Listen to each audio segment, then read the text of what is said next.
school called 50 Caliber Comeback, where the hardcore band debadged it because we thought it looked sick. And it does, I mean, it's sick. And it doesn't really work anymore. But this is the rig that we first started when, this is Chris's guitar rig.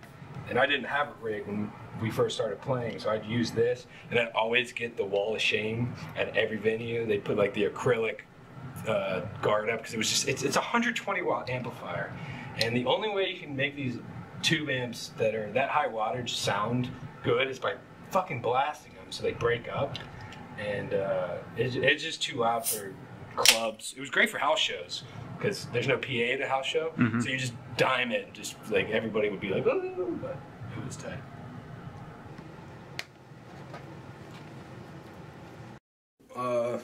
My name's Tyler Valiant, aka Ty, aka Brother Hayes. I play guitar and sing in Mountainwolf. The writing process now is different than what it used to be. Like all the records that you hear.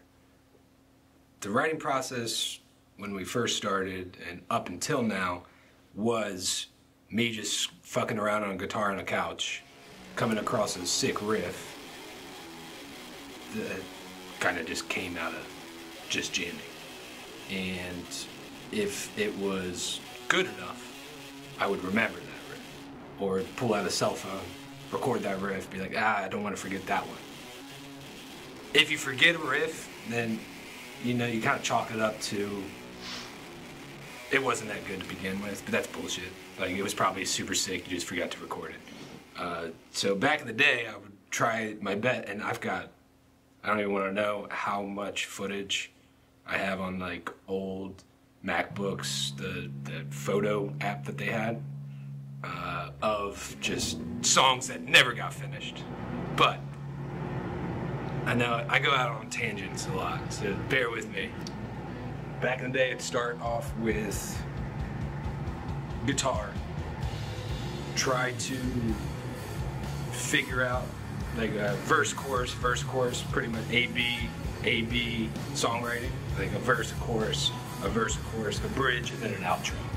That's just how, one day, I just started writing music. I don't know what happened. You know, I was in bands in high school, and we played other people's music, but one day I just started writing my own music, and that's just what became Mountain. Lyrics would come after the song was written, and I'd be listening to these audio recordings of the guitar and start just coming up with lyrics on the head, kind of like freestyling. Love hip hop, so like I would just say stupid shit. I'm talking dumb shit like, yeah, fuck me, baby. Look at my ass. Suck me, baby. I fall in the grass. Just dumb fucking shit, dude. Like stupid that are more, we always try to shoot for something ethereal. I'm a psychedelic traveler, dude. Like, back in the day, before the prefrontal cortex was formed, we were doing way too many psychedelics. Just way too many psychedelics for like young kids to do. So, lyrically, I'd always try to reach for something that is almost pretentious in a way, without knowing what being pretentious was at the time. I remember being at a party once. My friends had like a live Mountainwolf set playing in the background, and I edited just a bunch of just crazy old movies like Caligula, The Holy Mountain, all this crazy shit. And this girl came and sat down on the couch next door, and she was like, "This is the most pretentious shit I've ever seen or heard." And I was like, "Oh fuck!" I was like, "Dude, whatever, dude. My boys like it. I like it. I don't really care." So that was the old way of songwriting. Like sitting down, coming up with a whole album, coming up with the concept of the album from life experiences, whether it be people I'm in love with at the time, losing those people I'm in love with, conversations with my father, conversations with my mom, like just family things, and try to figure out a way to bring it out of that super personable feeling, but keep it personal at the same time, so that anybody could listen to it and like relate their own experiences to it. Did that make sense? Yeah. Like you were just saying, your favorite song was The Jam. I was about to bring it up. I'm fucking losing my shit. Oh yeah, feel free to walk around. I'm rolling right now, so it's just, definitely just go documentary style. Well, first we got all these cameras right here. Well, here, come over here. We'll start over here. This is kind of like the brains. Okay. Yeah, I'm coming from this side. Yeah. So we got the computer really doesn't do anything except for telling what time it is and then power the board. These are XLR cables ran all over this room. Really no rhyme or reason. We tried to mark what's going on so we can remember, because we do a podcast out of here as well as jam and record albums and practice and do whatever we can. We have Justin's collection of roaches. Definitely get up on there. So this is the brains. This records everything. And then we'll come over. Yeah, let's come over right here. Perfect. As you can tell, we got the branding on the wall. Love it. Psychedelic branding. We got Tommy's drum kit. Sometimes I've been trying to teach myself drums for years. Drums are tight. Oh yeah.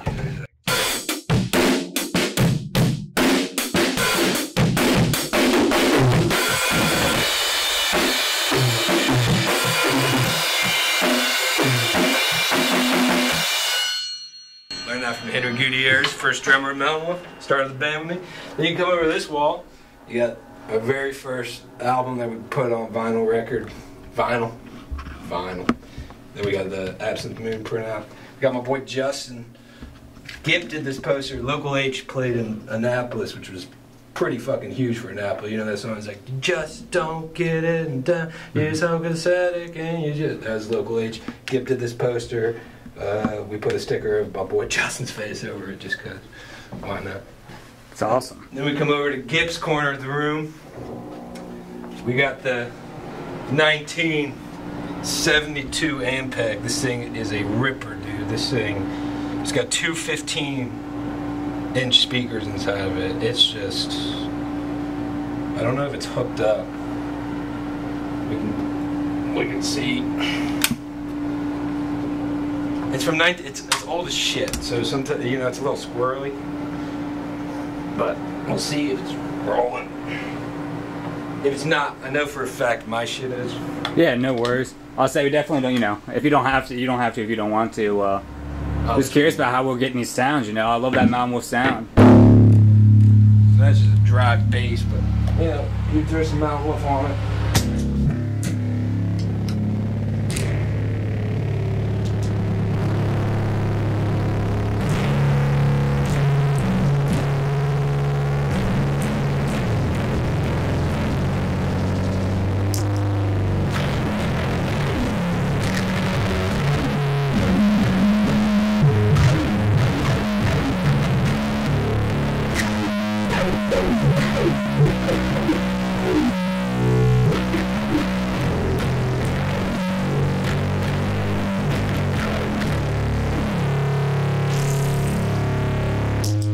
Awesome. What pedal was that?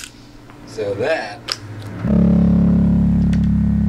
this is Gip's rig, so I'm gonna try to figure it out because my boy's wild. He's got a chorus pedal on the bass. You usually don't see that, but why be conventional? This is the dry sound bass straight into that 1972 Ampeg, and then for distortion, my boy's got. I think this is the OG Russian model of the Big Muff bass pie. And that's just the.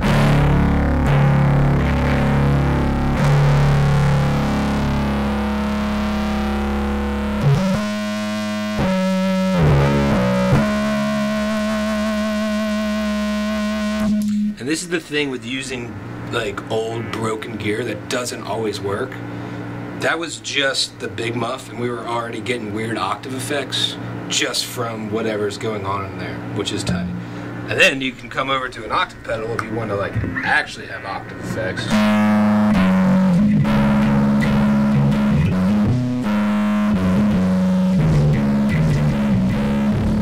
You combine this.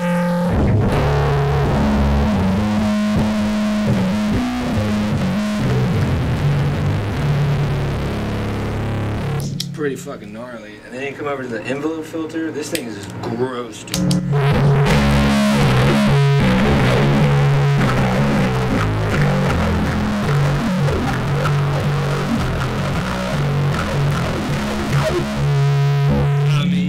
That thing is just like, ugh.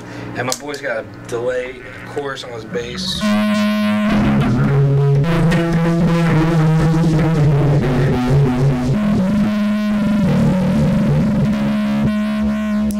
Just get spacey with it, just fucking.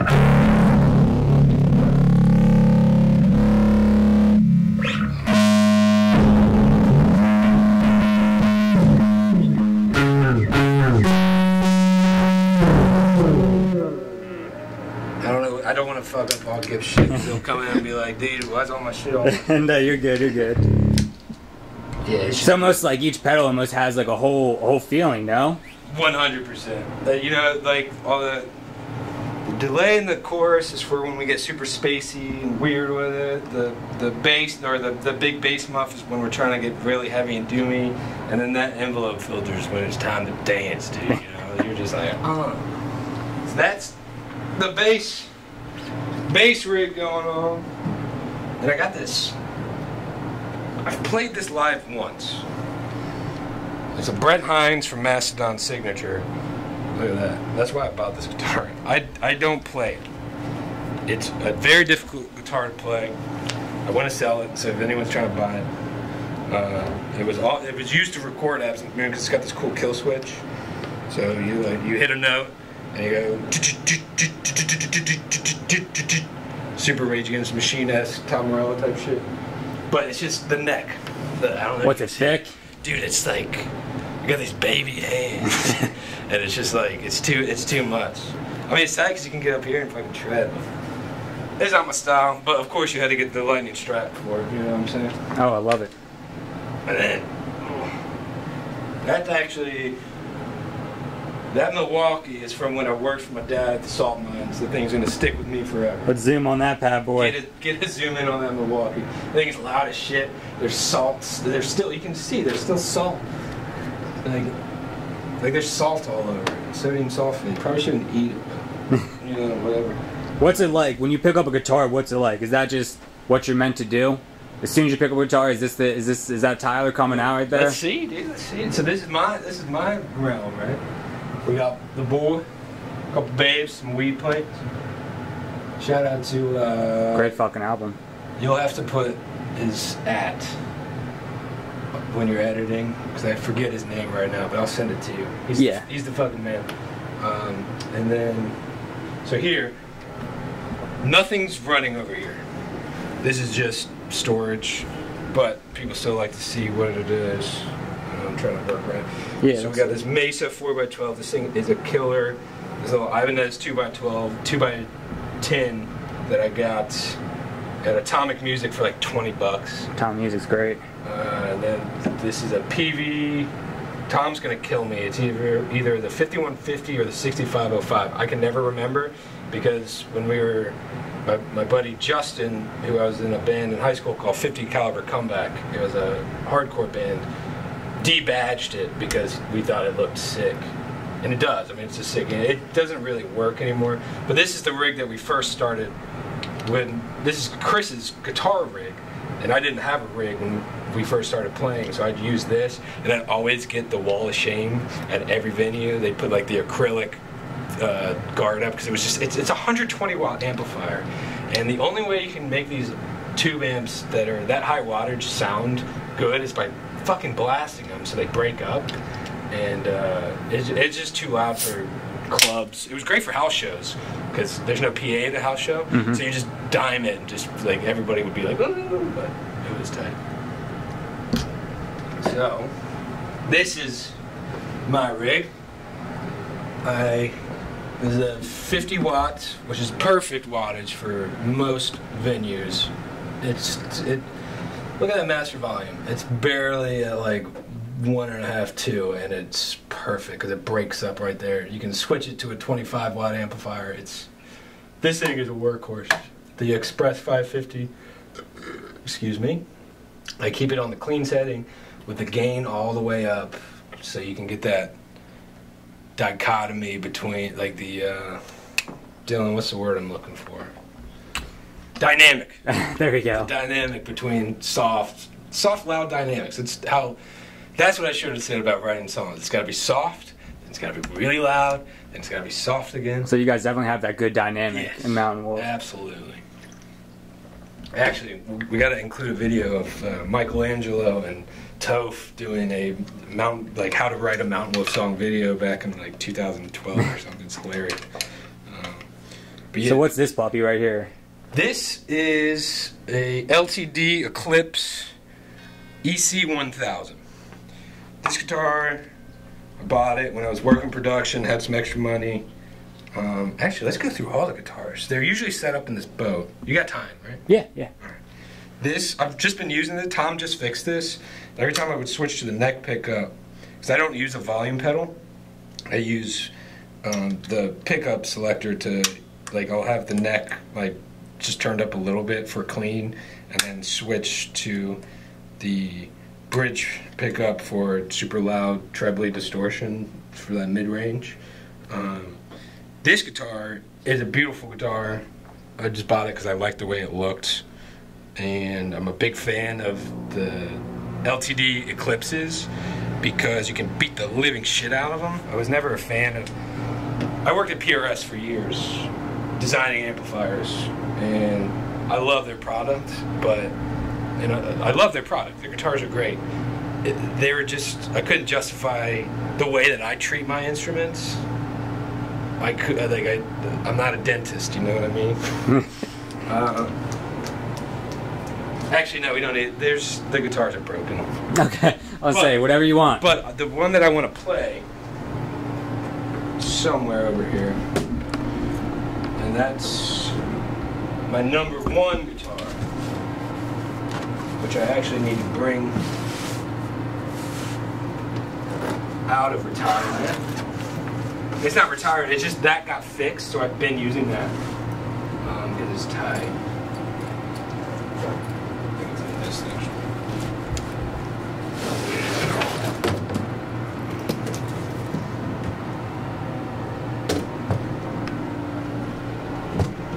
Jesus, I'm struggling. Don't want to fuck up good shit. I'll fix that later. Fix it in post. This is my #1. You know, every album they've ever recorded. I usually play this every show because it is old, reliable. My old boss printed this on here thinking it was tight. I mean, shout out to Absinthe Moon. Shout out to Gip. But this was like, I liked this case.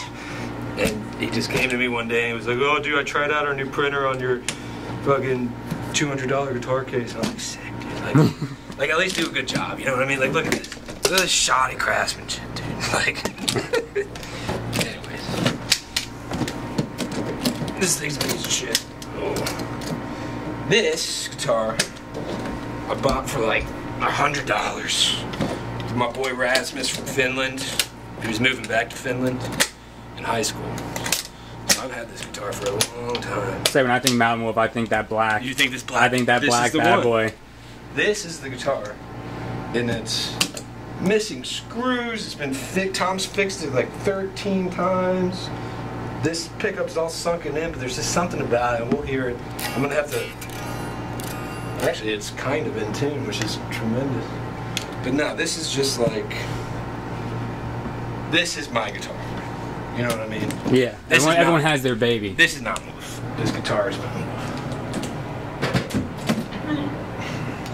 So, back to a regularly scheduled program. I did not be real like this. You're good. Makes the 50 watt into this Fender 4x12 that I got from Mr. T. Mr. T's the legend. He was the guitar teacher at Broadneck High School. He's the fucking man. He's in a band called Forward Head, Walk the Wreckage. Forget his other band. But he's a killer bass player. And just a great dude, awesome teacher to have as a young man. A little mentor or no? I'd say so. Sure. He's just a great dude. And then I'm an asshole for running a full stack in a room this big, but when both of these are mic'd up, this has such a different characteristic. The Fender's like that bright British, bright sound. The PV's a little darker, American metal type sound. And when they're mic'd up, when you're mixing, you know, as just a band with one guitar player, if you want 2 channels and you're not double tracking the guitars because we're doing everything live, you need that difference, that nuance between the 2 different tones. So that's why I have it set up as a full stack. I don't travel with a full stack. I did one show once where you have a wet rig and then a dry rig, where all the effects are coming out of one rig. You hook the heads up in series, so one guitar sound has no effects going through it at all. One amplifier has all the effects going through it. So it creates a stereo rig, and live, it's just, I remember we were at the Metropolitan, and I got it all working, which is always a shot in the fucking dark. And I hit that first note, and all of us just kind of looked at each other and just smiled. We were like, tight. Like, this is going to be fucking rad. Alright, let's see if this puppy's working today. Let's go to the pedals. Make sure. It's a rat nest. It's embarrassing. Oh, I feel like every jam room is. It's just, this shit doesn't move, you know. It's set up to record. And when we do have shows, that's also might be why we're not playing a lot of shows, because like it's all set up in here. It's tight. I need to give a shout out. Custom heavy riffs, 1/4 inch instrument cable. I want to sell these one day. All right, so chain starts here. ZVEX fuzz probe. This is a theremin and a fuzz pedal. Then it comes into this Earthquaker Devices Acapulco Gold, and we'll listen to all the sounds of all these, but I'm just trying to figure out my signal chain. This is just like, it's supposed to be an overdriven Sun preamp. This thing is where I get most of my distortion from nowadays. Used to get it from the amp itself, but this thing just rips. Then it goes in this plasma pedal. This thing's crazy. We got to get a couple shots of this thing. It's a cathode that has pure electricity that sends through it, and you can see it's like it's this blue plasma that comes up every time you play a note. It's fucking nuts. Back into a ZVEX Mastertron fuzz. This is just your classic like, you can save yourself $150 by just shoving a knife through a speaker to get the same sound that this makes, but then you'd never be able to turn it off. So that's why you buy fuzz pedals. The Eddie Van Halen Phase 90 pedal. This thing is a ripper. It also gives me some really good like brightness, like upper end of tone. This pedal's crazy. Arpanoid Earthquaker Devices. Cannot wait to play that for you guys. Flanger from the fucking 80s. This is the Adam Jones Tool pedal. I did a lot of research on how Adam Jones's guitar sounds. I'm a huge Tool fan. It's this pedal from the 80s. Got it on eBay for a fucking steal. MXR carbon copy, classic analog delay. This is the Jimi Hendrix pedal, the Deja Vibe. This ringworm's a ring modulator that is disgusting sounding.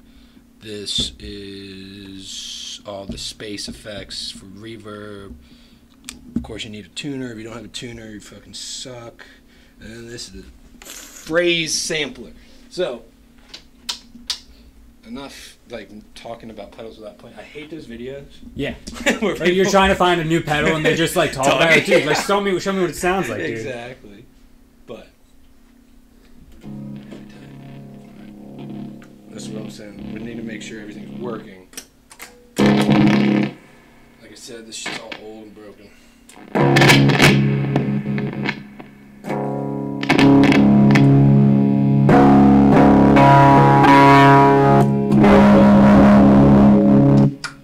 me tune up real quick. Yeah, totally.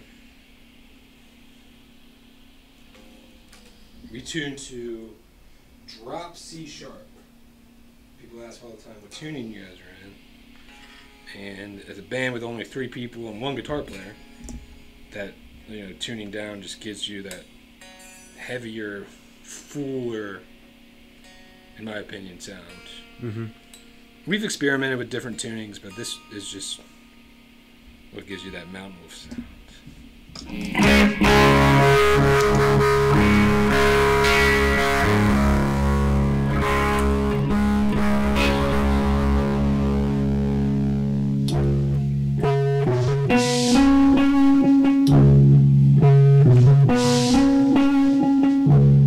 That's a loop. You can make it go backwards, which is fucking sick. You can stack shit on top of it.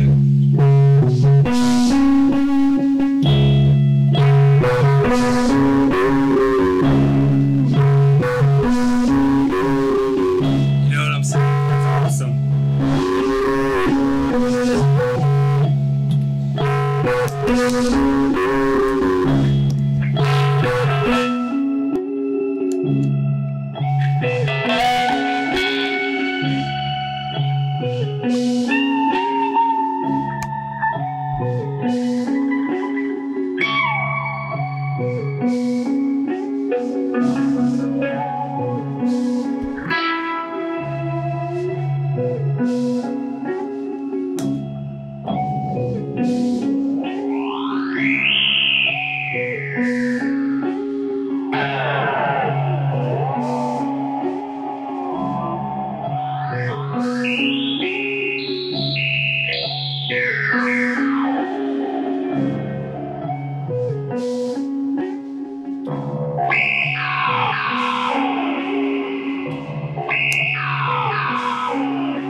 That pedal's crazy.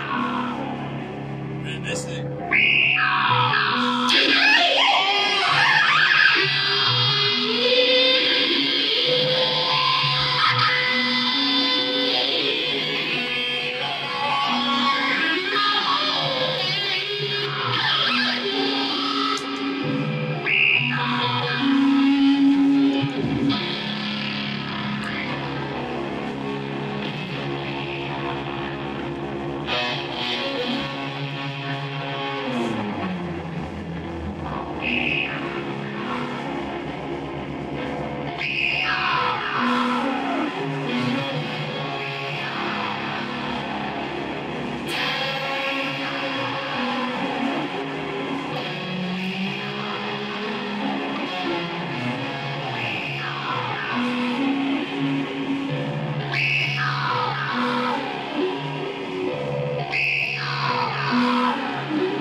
Wow, man. Wow. Yeah, you can make some crazy sounds with this shit. So, does it still play? Right when you were doing that, like right when you were just feeling it, it just comes out of nowhere, huh? It just that's just where it comes. Yeah, that's how it stream happens. of consciousness, like yeah. And, you know, you use tools to allow you to like get to places like that. Because I can just bring that little riff back.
So a lot of these do breed inspiration.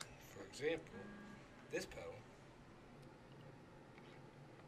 I haven't even begun to discover all the modes to it, but you can just play one note and it will create some crazy cacophony of sounds.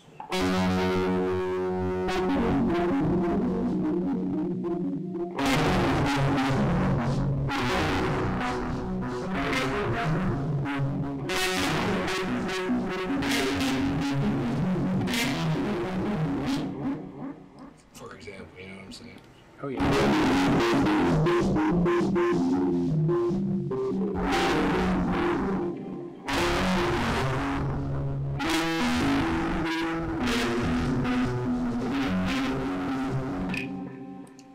You gotta figure, like, it takes figuring out, which I have not done yet, but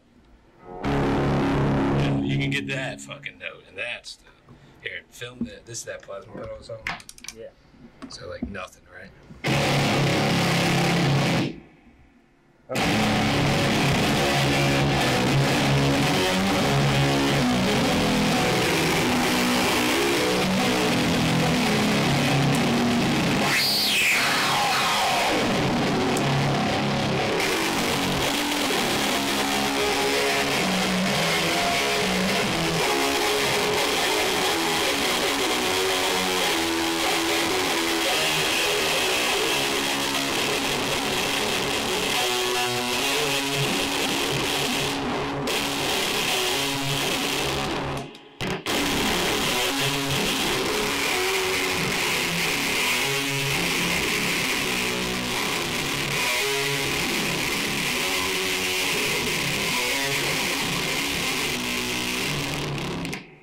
Like, that could be a new riff. And you just go, oh, yeah! You know what I mean? Yeah, so, of course, these... That's a badass pedal, That dude. pedal's fucking ridiculous. Lorenzo got it for me as a birthday present. It was sick. So, of course, we're all out of tune now, but... You know, you start with just that. And then you just start building shit on top of it.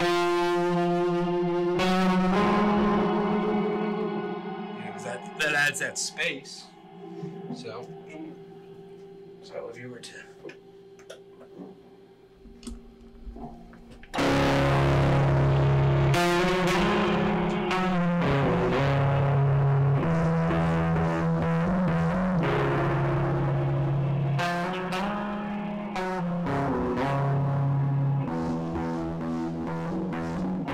fuck the loop up, but you get the idea. So you can just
Yeah, you just layer shit, and you just layer shit, and eventually something is gonna come out that you're like, I can make a song out of that. And even if you can't make a song out of whatever you come up with, you do that while you're jamming, and you create something in that moment. And that's what we're pondering that. And we self-produced, self-mixed. First time I ever mixed and like figured out how to record anything was that most recent record. And that's just the practice of just doing it over and over and over and over until the point where you'd be like, yo, can I listen to your rig? And I'm like, yeah, and we just do something like that. You know what I mean? Yeah. So that's almost into the creative process right there. Literally just sitting down, having fun with it, letting it go, layering, like you said, and like, and a lot of this shit isn't fun. Like driving to the gigs, carrying all this gear in and out, you know, questioning yourself if is this worth it. But yeah, and that like what we were just doing, just there. Even though I like fucked up the loop, I don't give a shit because I can do this.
Like, yeah, we're having fun. Like, that's fun.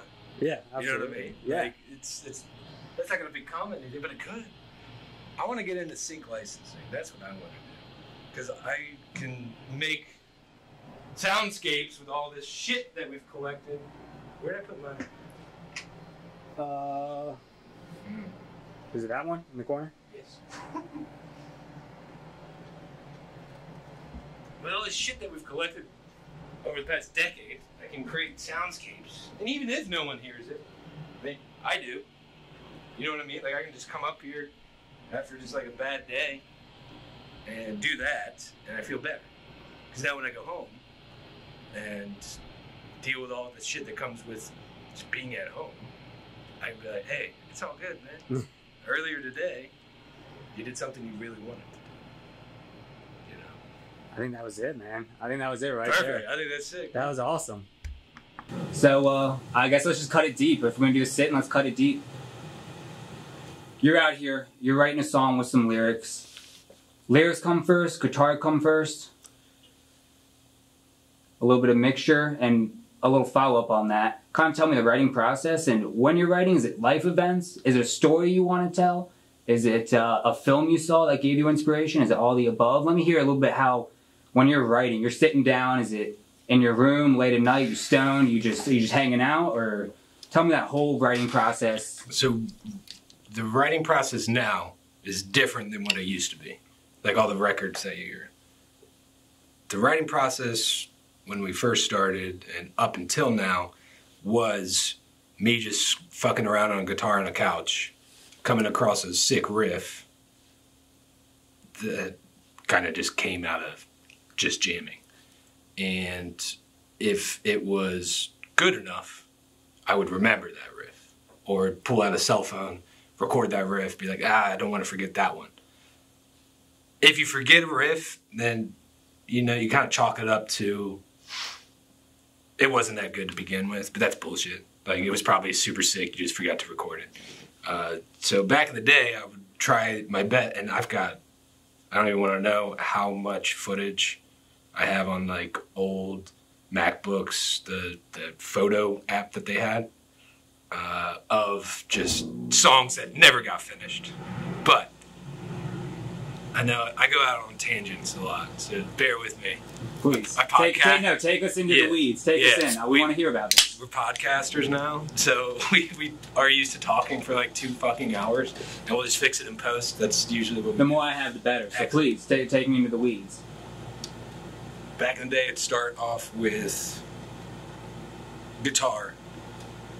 Try to figure out like a verse, chorus, pretty much A-B songwriting. Like a verse, a chorus, a bridge, and then an outro.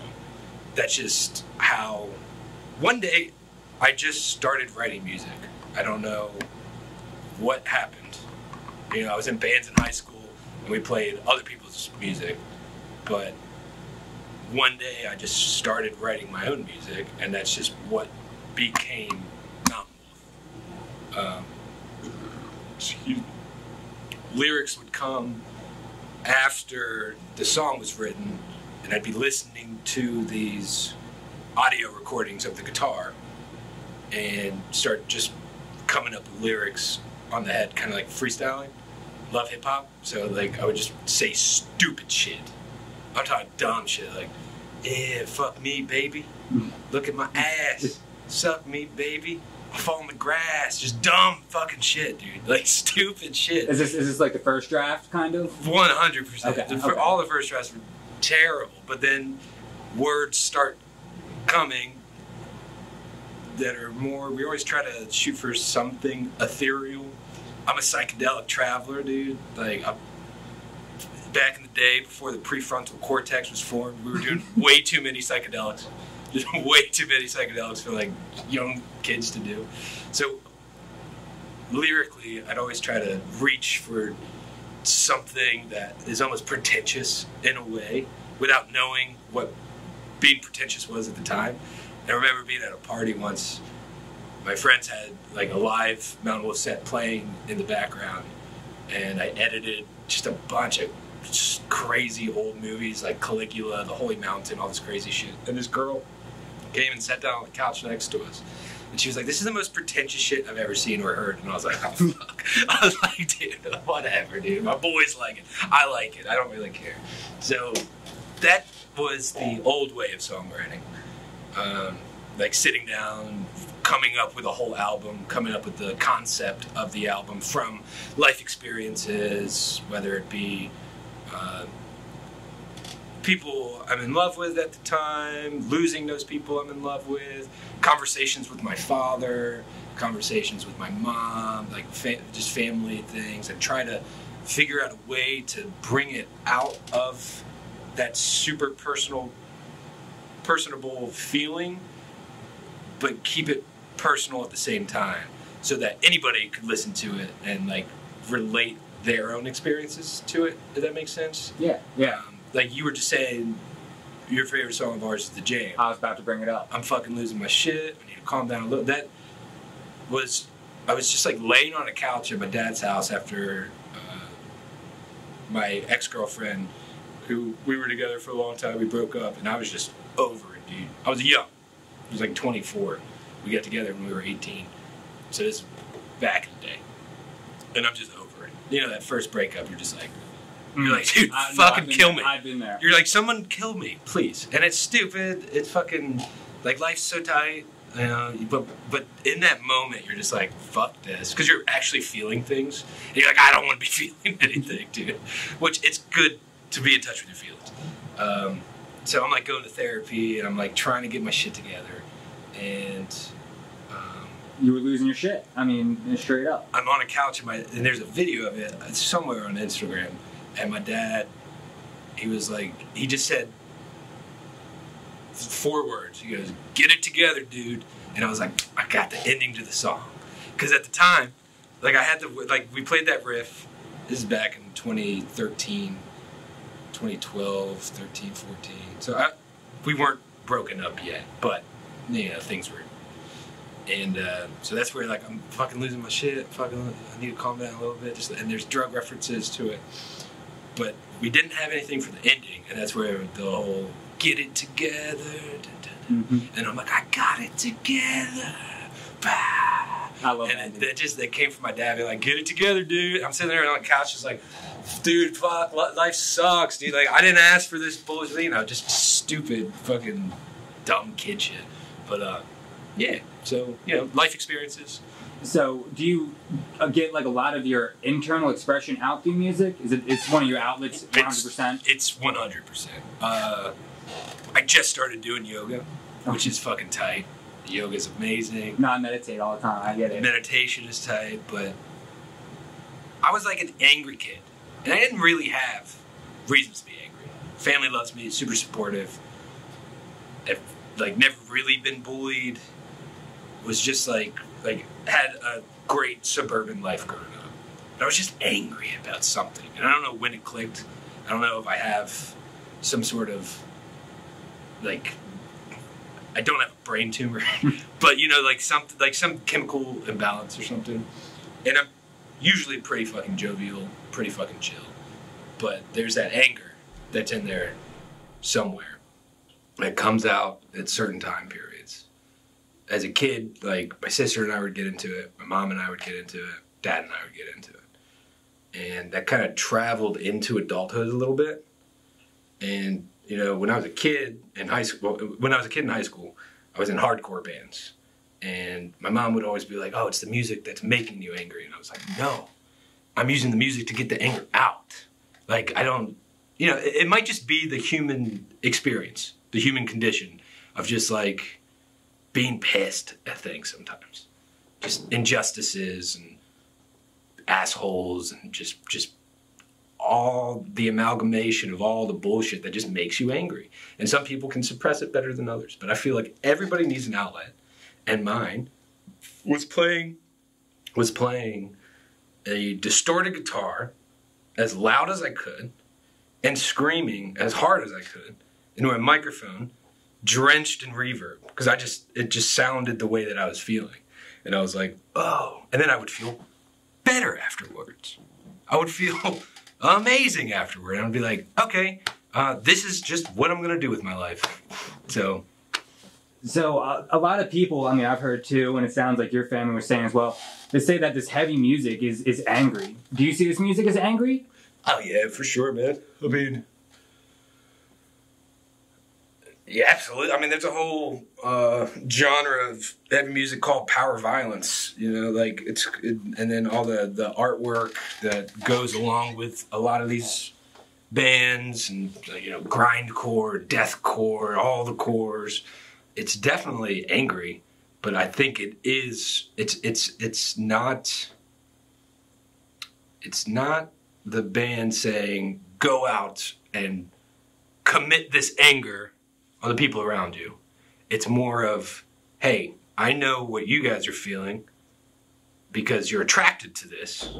We all need an outlet to get it out together. And mosh pits, screaming the lyrics back to your favorite band. It's like, let's have a cathartic experience where we all come together and just like release this anger. Like, we're releasing our anger onto you, you're releasing it back at us, and it ends up somewhere in the middle. And it's just a good fucking time. And everybody, like, I'm feeling good just talking about it. Yeah, and that's probably why talk therapy has done wonders for so many people. It's just, you need a way to get it out. But no, unless you're going all the way back to, like, Norwegian, the origins of Norwegian black metal, where they were like, fuck Christianity, fuck Western influences on our country, fuck McDonald's, basically, and like burning churches and shooting them with guns and killing their bandmates. No, I think this music is inherently, yes, it is angry, but there's a reason for that anger. If there's no reason for that anger, then yeah, you're in some weird neo-Nazi fucking skinhead band, you know, like there's always something on the fringe. Yeah. But I think inherently the music, angry, abrasive, heavy, darker style of music is made by some of the most, like, well, I don't know, the lead singer of the Black Dahlia Murder just recently killed himself. And that band, to me, growing up, was like one of the first like really heavy metal screaming bands that I got into. And all their music videos, everything, had a sense of jovialness to it, and just from reading anecdotes online of Trevor's friends, they were saying how like just happy and jovial of a person he was. So it seems like that comment. You don't seem like an angry person when you come out, you know. So that's why I had to ask. Mm-hmm. Now I do want to back up really quick. You're talking about the crowd feeding back, the mosh pits. First off, can you give me one great show or one of your favorite memories of playing live? And then also give me a little bit about, is it important to play live to you? Or is that what music's about? Is it about getting that fame and getting out there playing live? Or is playing live just a passing effect of making music? So I need... One at a time. All right. I've done a lot of LSD. All right, give me a favorite live show memory. Favorite live show memory? There's a lot. And why it was your favorite, maybe? The very first Mountainwolf show of the current iteration of Tom, Chris, and I was at my house in Annapolis. That show was fucking awesome because it kind of just set the bar. I had people crowd surfing in my living room. That's awesome. That's it. That's awesome. It was fucking sick. There's pictures of it. There's no. This is before we bought. Like this is 2013. So you know, smartphones are kind of just coming out. There's like Instagram was made maybe a week prior, if that. So there's not much documentation of it other than I had bought an SLR camera and there's pictures of it. That's about it. Like and there's an audio recording of it as well, and it's fucking tight to like go back on and listen to that shit.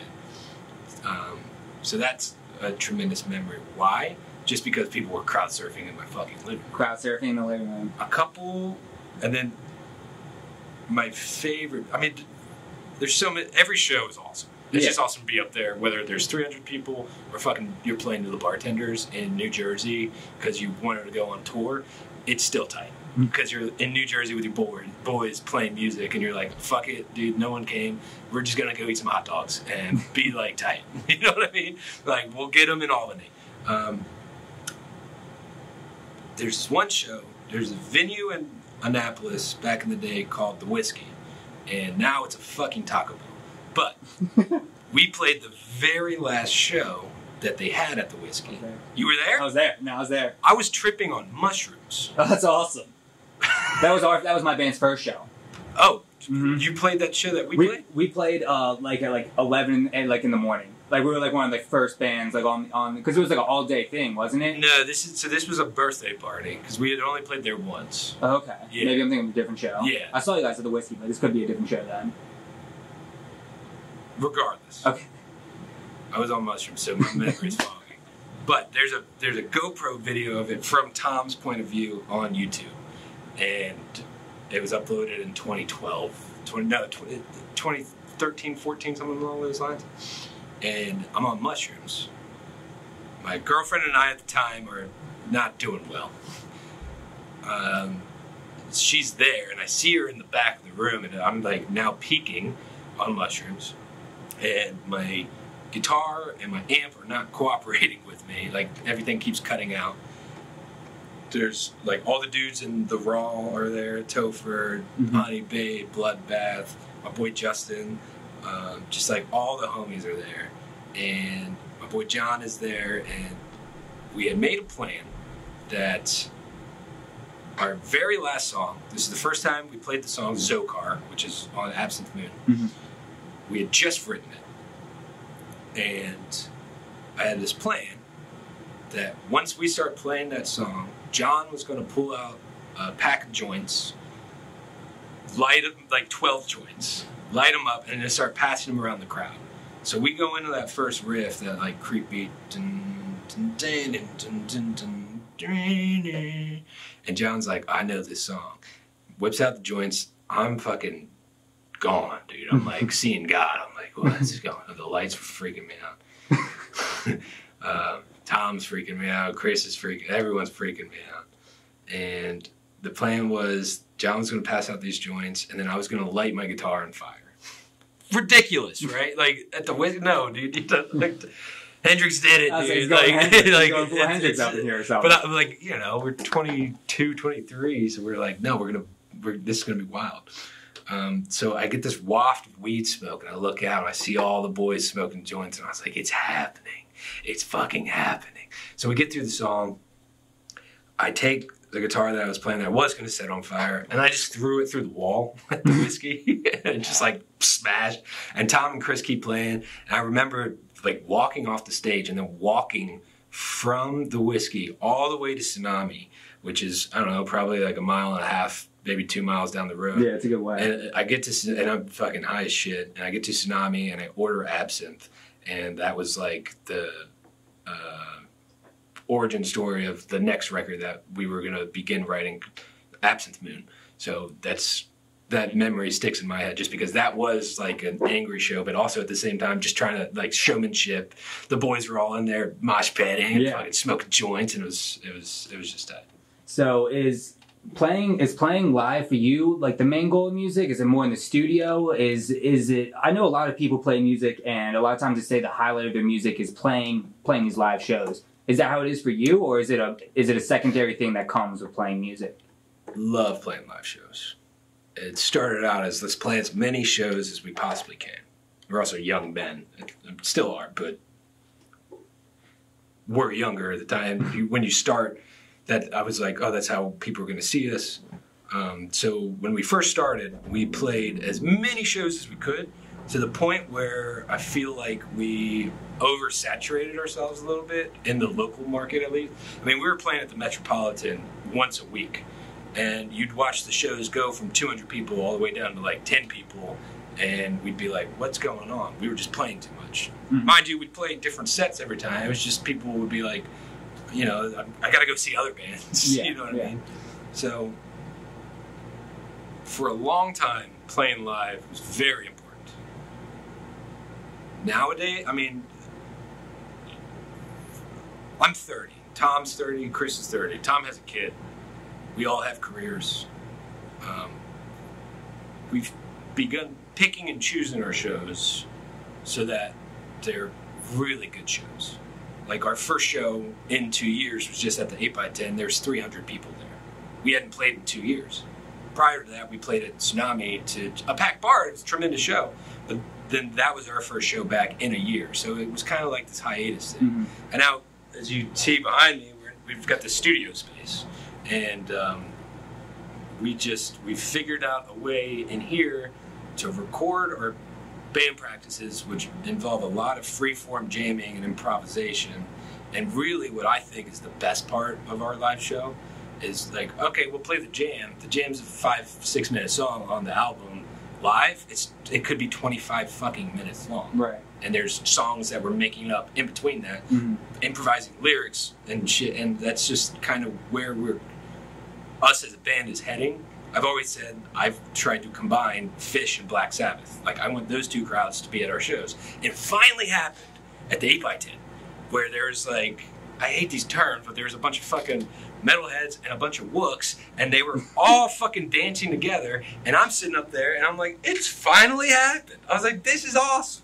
It only took 10 years to get there. It seems like a highlight, right? Yeah, absolutely. And I'm like, you know, we're a little heavier for all these cool jam band festivals, but I'm like, we fucking jam, dude. Yeah. Like, but we gotta doom it out for the boys at the same time. We gotta hit that diatonic fucking 6th fret every now and then, dude. Like, so yes, live show is very important. We don't do it as often as I want. It's a logistical nightmare.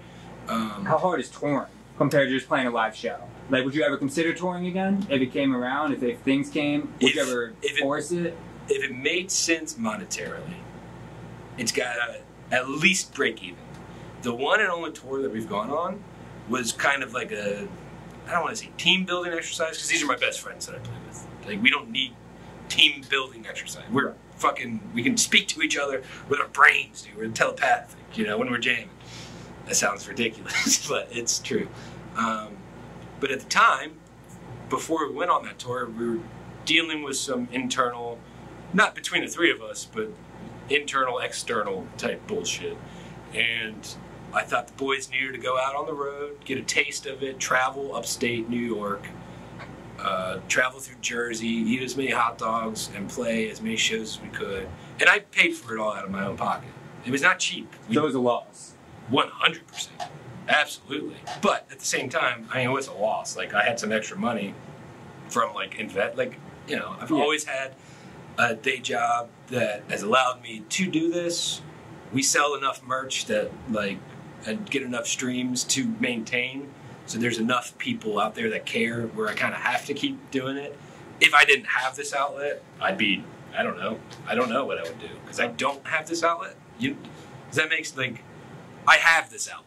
I don't not have this outlet. I don't want to know what my life looks like without this. Have you ever thought about quitting music? Every day. Really? Oh, yeah. Every day? Yeah, when the rent check comes around and I'm like, for my house and the studio space isn't free. None of this shit is like, this is all, and there's investing in, the stock market, crypto, whatever, but the best investment is in yourself if you believe in what you're doing. Because with these cameras, this shit's not cheap. Mm-hmm. But we were talking a little bit before this, working 80 hours a week fucking sucks. If you're doing all that to not then go try to carve out your little nook in the world of your creativity, then what the fuck are you doing it for? You're going to die at 40 from a heart attack. You know what I mean? No, absolutely. I'm probably going to live to be 110. Just being a wizard, dude, because I got fucking electricity flowing through me at least 3 times a week doing this shit. I turn this bad boy on and it just flows through me. I feel like when the 3 of us are locked into a jam, I feel like I'm 15 again in our parents' basement practicing for Battle of the Bands. Every time. So, yeah, does driving up here fucking suck? Absolutely. Do all commutes suck? 100%. Does dealing with shitty promoters and people that take advantage of you and all this bullshit suck? 100%. Does paying rent suck? Absolutely. So yeah, I want to quit all the time. But when you're in that moment of fucking jamming, doing exactly what you want to do, pure, unadulterated freedom, because you're like, no, this is my time. I do all this shit for all these other people all the time. This is my time. Fuck you. I feel great. That's what it's about. That's 100% what it's about. And that's why we keep doing it. So it sounds like the whole reason you've been going with this music the whole time is because you have to. It seems like there's no other way. I don't know another way. I started playing guitar when I was 12, 13 years old, and I sucked at sports. I played sports, but I was not good at it. I'm afraid of the ball. I've always been afraid of the ball. Like, don't throw anything at my boys. It's a running joke. Don't throw anything at Ty. Like, you know what I mean? Yeah. So I wasn't good at them. I made the high school swim team and told my parents I didn't make it so I could play a show with a band. Mm-hmm. And then they get a call from the coach. They're like, hey, Tyler hasn't showed up to the swim practice. And my parents are like, what the fuck are you talking about? He didn't make the team. They were like, oh, he made the team. And I got in trouble for lying. That's such a dumb thing to lie about. Yeah. I'd be like, Mom, I made the team, but I want to play music instead. So I don't know where I was going with that. So you said, you were kind of scared of the ball in sports. Do you ever feel that on stage, being the front man? Do you ever feel like putting yourself out there sometimes? Like, what if I look stupid? Is this embarrassing? Do you ever get that? Absolutely. For a long time, I would throw up before every show. Really? Yeah. I would just, the nerves would just get to it. It's a known thing. If you're hanging out with us right before we play, I'm neurotic to the bone. And I just, vocalize it and show it. And it was actually tight. This last show at the 8x10, I'm freaking out. Because my pedals, didn't work during sound check. We haven't taken them out of this room in 2 years. So it's been hooked up, so I forgot how to re-hook it all up. We're already getting yelled at by the dudes for being late because I was traffic, dude. I don't live in Baltimore, man. It takes a while to get here. I was at work not an hour ago. You know what I mean? I'm trying, and so I'm just running. I'm like, oh, this show's gonna suck. This is terrible. We're not prepared. This is bad. And I vocalize all this stuff. And I was asking Chris, my bass player. I was like, dude, and he was like, dude, I feel the exact same way. I just don't, I internalize it all. I don't get it out because he was like, I know once we get on stage, we hit that first fucking note, that just boom, everything's gonna be fine. And if it's not, we'll figure out a way. Like, we'll just play freeform jazz for fucking 10 minutes while we're trying to figure it out. You know what I mean? Like, No, I know, you yeah. just don't care. So, I don't know if that answered your question. Did that answer your Yeah, question? that definitely answers it. How do you feel if someone listened to your music and, you know, as a musician, not everyone's going to like your music? Do you ever get offended by people who don't like this music? Do you feel like it's a personal attack ever? No. Do you ever feel like if someone critiques you, you ever take bad to that? No. You know, I read all the comments. I've replied to all of our comments online. A lot of people that follow us on the internet really like us. So it's a lot of, like, this shit fucking rips, like, this is tight. When I got into digital advertising and marketing, I figured out, like, all these fan finder methods is what they're called, and spent a lot of money on running Facebook ads. And that's how the Krishna music video got over 300,000 plays on Facebook. The majority of those comments were like, dude, this is awesome. I'm so glad I've stumbled across you guys, blah, blah, blah. The bad comments, they're like, oh, this shit fucking sucks. Like, and it's weird because someone will say, like, vocals, like, the singer does not know what he's doing. Drummer and bassist are awesome. Guitar player rips. And I'm like, well, I'm like two of those ones. Or another comment will be like, drums fucking suck. Bass and guitar rips. Vocals extraordinary. So it's all like someone likes something of it. Mm-hmm. So I'm like, and then I use it as a challenge to try to win them as a fan. So if there's some shitty, hateful comment, I already know that person hates themselves because they took the time out of their day to say, you guys fucking suck. And I'll just, something as simple as from the band page, like, dude, thanks for taking the time to check us out. You know, you might not like this song, we've got a shitload of others. And then that person, a week later, buys a fucking record for $40. And I'm like, gotcha, bro. Yeah. Like, thank you. You know what I mean? So, nah, hate, I mean, because it's overwhelmingly love. If it was overwhelmingly hate, I'd be like, dude, like, we don't have delusions of grandeur. We suck. We should probably quit. That's terrible advice. If you like what you're doing, keep doing it. But that's just how I feel. I mean, if me personally, if it was nothing but hate, I would probably get pretty upset about it. Okay. But there's an overwhelming amount of, like, love at the same time. And it's on such a, not like small scale, but on, like, we have our pocket of the internet of people that fuck with us. Mm-hmm. And I make shit for them. And new people that come in, they pass it by, so be it. Totally cool. If new people come in and fucking really dig us and stick with us forever, then so be it. That's fucking cool. Okay. A lot of musicians, you know, there's a lot of ego in music, let's just say, in that industry, you know. There's a lot of times some bands won't get along, things like that. How important is fame to you? Is it important, like, when you're writing a song, do you ever think, I need to write the song so that way we can get a certain type of people? Is fame important to you at all, or is it just a thing that happens with music that just is a secondary? My relationship with fame, and, like, the idea of fame, mm-hmm. is we're putting in a lot of hard work to do this. We're paying a lot of money to do this. So it's nice.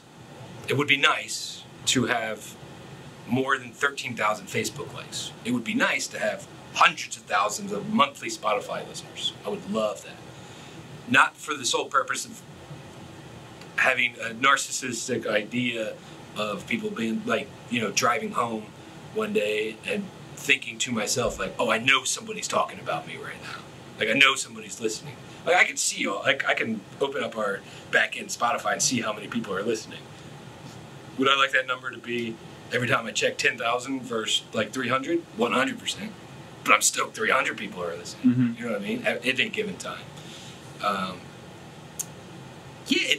Fame to me is more recognition for your hard work,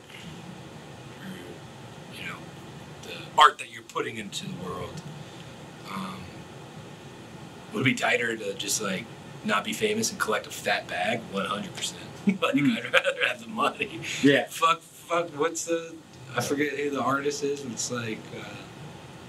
fuck fame, I want the money or something. You know what I mean? Like I'd rather I got you. The bag, but no, fame. Yeah, it'd be awesome to be recognized, and you know, everyone always says fuck awards. What's an award mean, dude? I've thought about what a Grammy speech would look like. I haven't like written it out, but I like run it in my head. When I was working for my dad in the fucking salt factory, bagging salt and shit, the way that I'd get through the grueling 8-9 hour shift of manual labor was pretending that the three of us would be playing on David Letterman's show, and I would like go through that interview in my head, like, you know, it's just daydreaming. Yeah, I probably daydream more than the average cat, but who knows? Like, yeah, I'm a daydreamer. That's, dude, and like like, you know, if it happens, it happens. I'm glad that on a local level, it's tight. I can walk into any bar in the city I live in, and like people know me, and we hang out, and it's fucking tight. Yeah, I hear Mountainwolf and Sue or whoever, you know. It's awesome. On a local level, it's sick, you know. But at the same time, it's tight because I can go anywhere, and people don't like really bother me, you know. So I feel like fame is kind of a double-edged sword thing. Being recognized for all the hard work you do, awesome. But just like famous for the sake of being famous, it seems like a... You know, look at all the shit going down with Johnny Depp. That dude's been famous since he was 20. You know, like it sucks. Like that dude has no bearing of some semblance of reality. His reality is being Johnny Depp. Yeah. You know? No. He is Johnny. You know what I mean? Like, he's been perfect, and well, no, he was way too famous at way too of a young age. And that just, it's never, the equation, the end sum of that equation never ends up good. Do you ever think, why not me? If it's someone else, I know, you know, clearly I don't want to sound like I'm bashing the industry at all, but, you know, I just know some people in the industry definitely have some big egos, whether it be promoters or band members or whoever.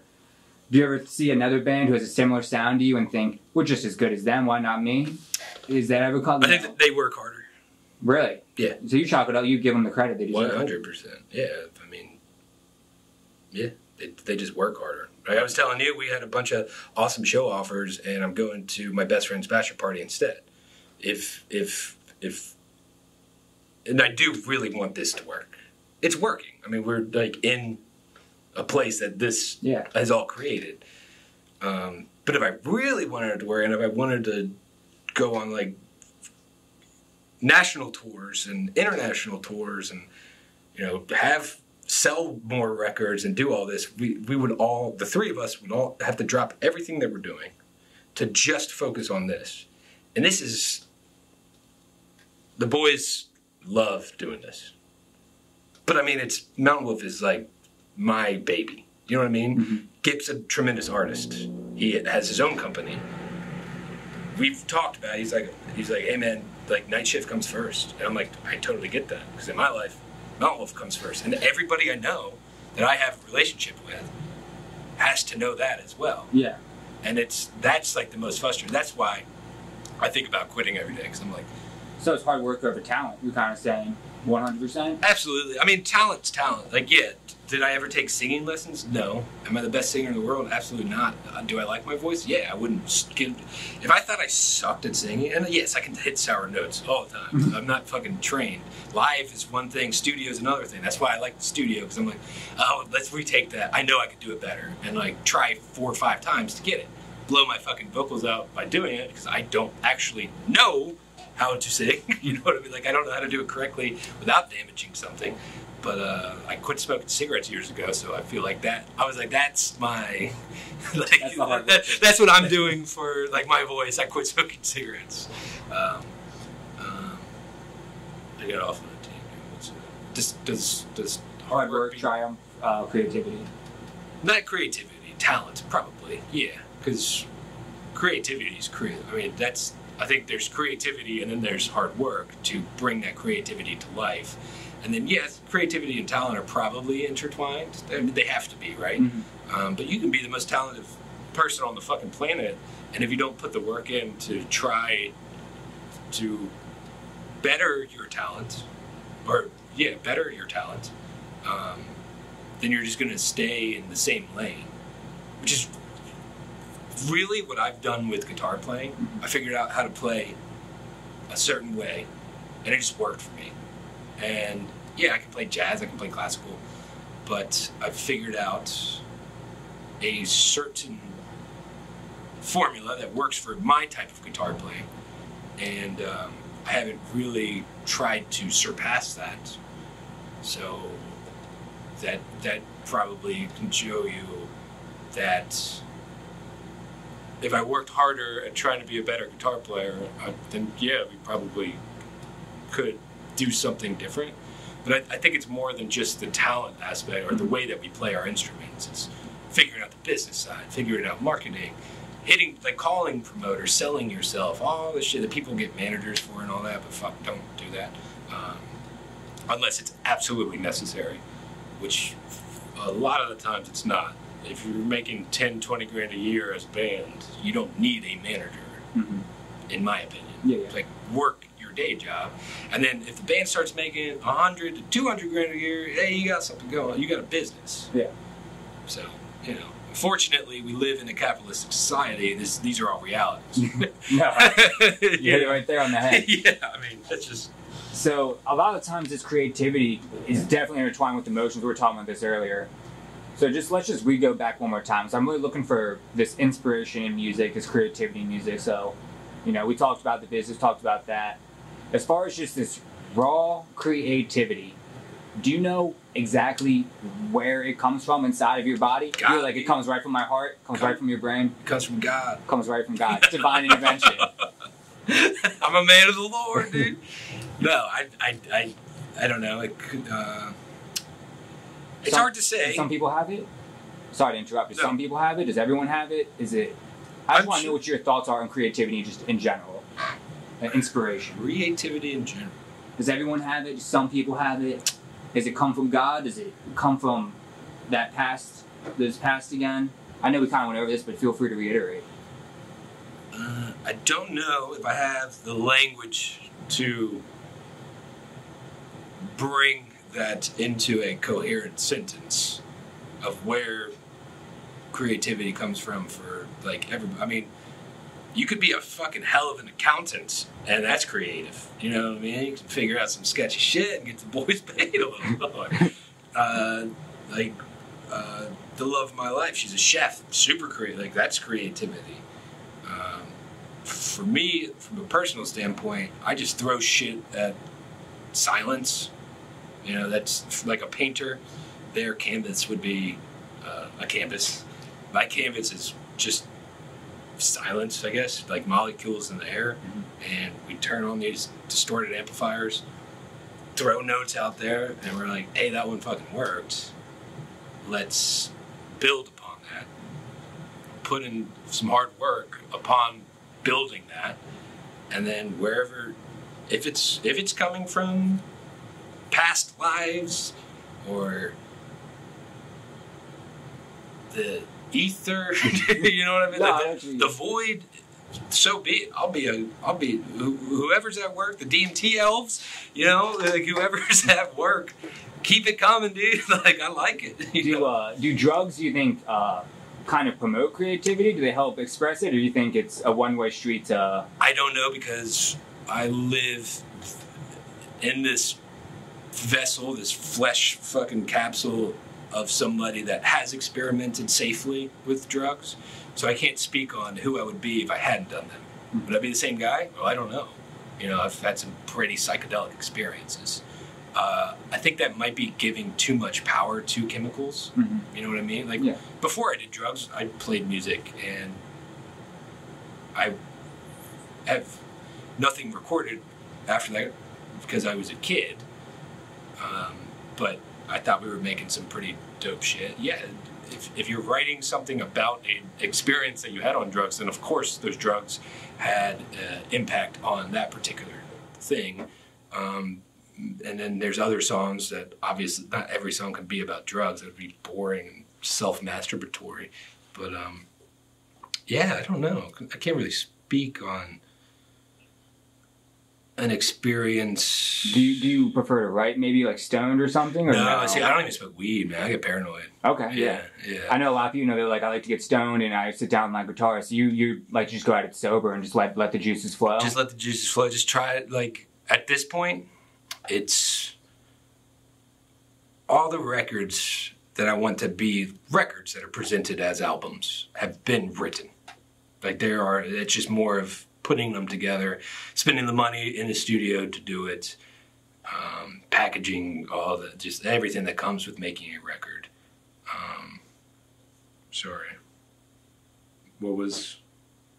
Do you ever use drugs for your writing process?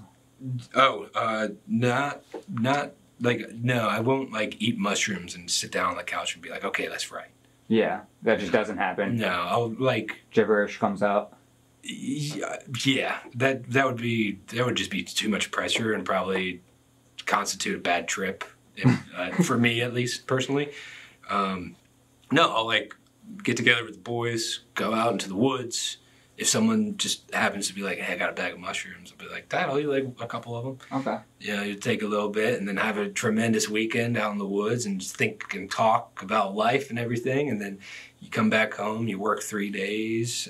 After you're kind of in the afterglow of that, kind of depressed and bummed that you're not just doing that every day, which is what I really want to do. And then, you'll come home and you'll pick up a guitar and maybe a song about just doing shit in the woods comes out. Okay. And you try to work that around to sound not like you were doing drugs in the woods, you know? So, if you're not going to take drugs and write, do you ever try, like, maybe, when you come into a relationship or come out of a relationship, do you find coming in or out of relationships that you're more creative? Yeah, because it's source material, right? Okay. So I think anything that, if you're living your life in a way that creates source material for what you're doing, as an artist, that's great. As a other human being to interact with people and everything, that's just not the right way to go about life, because then you start figuring out that you're creating situations to write about, which was a problem I had as a younger man, and then you'd get angry at yourself for doing that, and the person that you're with is like, what did you do? And you're like, yeah. You're just being honest here. Yeah. I'm the same way. Now it's more along the lines, like I said, 30, gotta start thinking about the rest of my life. Now it's more along the lines of like, how much fucking fun can we have? Like, let's just party, man. We don't know how long we're here. Here for a good time, not a long time. You know what I mean? Like, let's just party, man. Let's be introspective and have fun. Like, is it fun to scream into a microphone? 1,000%. I'm trying to write music where I could be 60 on a stage and still play this music, but without screaming it. You know what I mean? Yeah. Are you still an observer? Like, do you still? I know a lot of musicians tend to be more of like an observer than a feeler in that whole like psychology thing. Like, do you still find yourself to be an observer, such as, maybe you're just at a restaurant and you're just kind of almost take a second to yourself. You're looking around, you're like, I feel the energy, I see the lights. You know what I mean? Like, I find myself always observing. Yeah. And kind of like get inspiration from that. Do you find yourself? I pick and choose from that. Yeah, I'll pick from the feeling. I'll pick from, whatever your paintbrush, fucking all the colors are. You pick and choose from all that's out in the world. I don't really. I used to have like a methodical way of doing it. Now, since we've been we just released a fully improvised record. We will never be able to play any of those songs on that record live, note for note, ever again. That record exists as it does in that moment of time. And yeah, could we like listen to it and try to, it would be very difficult to try to play that note for note. Can we be like, hey, we're going to play Desert Power and rip into that riff and it's going to be different than what you hear on the album? 100%. So, we can't do that. But it's more along the lines of, and if I was probably more methodical about it, it would probably be, I don't know. I like where we're at. Okay. Yeah, I do. Do you want to maybe throw on a shorter rig and we can kind of maybe go over your pedals and kind of how you figure out sounds and stuff? I owe everybody that subscribes to our YouTube channel a studio tour. Okay. So, yes. Yeah, perfect. Absolutely. All right. Let's cut this then.